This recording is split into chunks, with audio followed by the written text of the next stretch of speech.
पर हुक्म चलाता है या सबसे तेज चिल्लाता है। लेकिन असल में लीडरशिप का मतलब दूसरों को दबाना नहीं, बल्कि दूसरों को ऊपर उठाना है। लीडरशिप वह जादुई गुण है जिससे आप अपनी टीम की कमजोरियों को भूलकर उनकी ताकतों को पहचानते हैं। एक सच्चा लीडर वह नहीं जो सिर्फ खुद चमकना चाहता है, बल्कि वह है जो पूरी टीम को एक साथ चमकाता है। आज की कहानी भी एक ऐसी ही लड़की की है जो शहर के एक बड़े स्कूल में बिल्कुल अकेली पड़ गई थी, लेकिन अपनी सादगी और सच्ची लीडरशिप से उसने सबका दिल जीत लिया। आइए सुनते हैं ये बढ़िया सी कहानी, स्वाति बनी सुपर लीडर।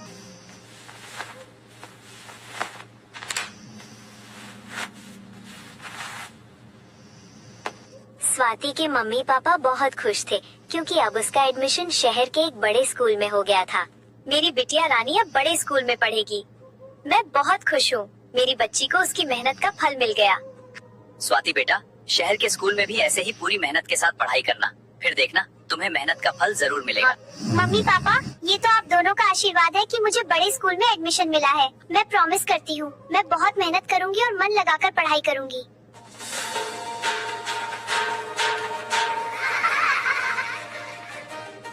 तभी स्वाति के स्कूल की प्रिंसिपल मैडम आ जाती है। स्वाति बेटा, मुझे तुम पर गर्व है। तुम बहुत होनहार स्टूडेंट हो और आगे भी ऐसे ही तरक्की करोगी, मुझे पूरा यकीन है। Thank you ma'am. स्वाति, तुम सिर्फ पढ़ाई में ही नहीं बल्कि डांस में भी हमारे स्कूल की शान रही हो। ये तुम्हारी जीती हुई ट्रॉफी है, इसे अपने साथ ले जाओ। याद रखना, तुम सिर्फ एक डांसर नहीं, एक लीडर भी हो। तुमने हमेशा अपनी टीम का मार्गदर्शन किया और डांस प्रतियोगिता में हमेशा अपनी टीम को जिताया। अब शहर के स्कूल में भी अपने क्लासिकल डांस के हुनर को और आगे लेकर जाना। और वहाँ भी बड़ी बड़ी डांस की प्रतियोगिताएं होती रहती हैं, तो तुम उनमें भी जरूर भाग लेना।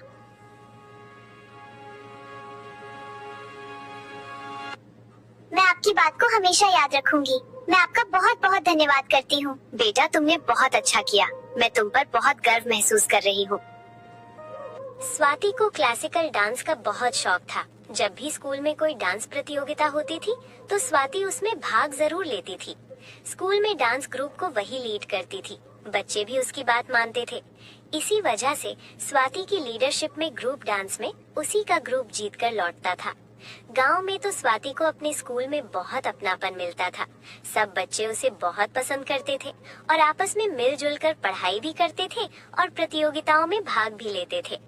पर क्या शहर के स्कूल में भी ऐसा होगा? वहाँ के बच्चे स्वाति को पसंद करेंगे या फिर स्वाति बिल्कुल अकेली पड़ जाएगी? ये तो आगे की कहानी में ही पता चलेगा।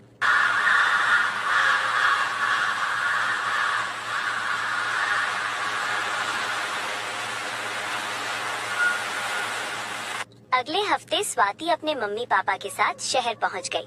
शहर की ऊंची इमारतें और भागती गाड़ियां देखकर स्वाति हैरान थी। अगले दिन वो नए स्कूल के गेट पर खड़ी थी। वो स्कूल किसी महल जैसा लग रहा था। स्वाति ने अपना चश्मा ठीक किया और अपनी कक्षा की ओर कदम बढ़ा दिए।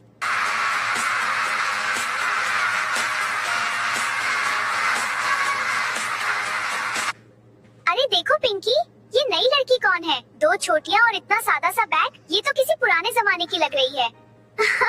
शायद रास्ता भटककर यहाँ आ गई है। हेलो, तुम कौन हो? यहाँ कैसे आई? नमस्ते, मेरा नाम स्वाति है। आज मेरा पहला दिन है। ओह, तो तुम गांव से आई हो? चलो पीछे वाली बेंच खाली है, वहीं बैठो।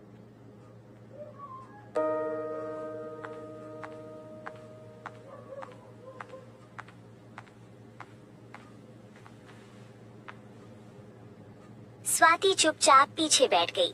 उसे बहुत अकेलापन महसूस हो रहा था। गांव के स्कूल में जहां सब उसे घेर लेते थे, यहाँ कोई उससे बात भी नहीं कर रहा था। तभी क्लास टीचर आ जाती हैं। ध्यान दें बच्चों, अगले हफ्ते इंटर स्कूल डांस कंपटीशन है। इस बार हमारी टीम का नेतृत्व रिया और पिंकी करेंगी। हमें बेस्ट परफॉर्मेंस चाहिए। और हाँ, स्वाति नई एडमिशन गर्ल है। स्वाति क्लासिकल डांस बहुत अच्छा करती है, इसलिए स्वाति भी डांस ग्रुप में हिस्सा लेगी।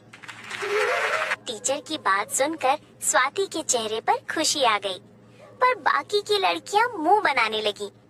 अपने क्लास टीचर के कहने पर उन्होंने स्वाति को अपने डांस ग्रुप में ले तो लिया, पर ग्रुप की कोई भी लड़की स्वाति से बात करने को तैयार नहीं थी। प्रैक्टिस के समय सभी लड़कियां आपस में बातें करती रहीं और प्रैक्टिस करती रहीं, और स्वाति एक कोने में खड़ी उन लोगों को देख रही थी। 1, 2, 3 जंप। अरे पिंकी, तुम फिर से गलत कर रही हो, और सोनल तुम्हारा हाथ सीधा नहीं है। रिया, तुम खुद तो रिदम से बाहर जा रही हो, ऐसे तो हम हार जाएंगे। पूरी टीम आपस में लड़ रही थी। किसी का पैर कहीं जा रहा था तो किसी का हाथ कहीं।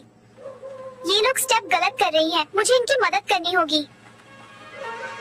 अगर तुम बुरा न मानो तो क्या मैं कुछ कहूँ? तुम सब बहुत अच्छा कर रही हो, बस एक दूसरे की ताल को नहीं सुन रही हो। तुम हमें सिखाओगी? ये शहर का मॉडर्न डांस है, तुम्हारी देहाती बातें यहाँ नहीं चलेंगी।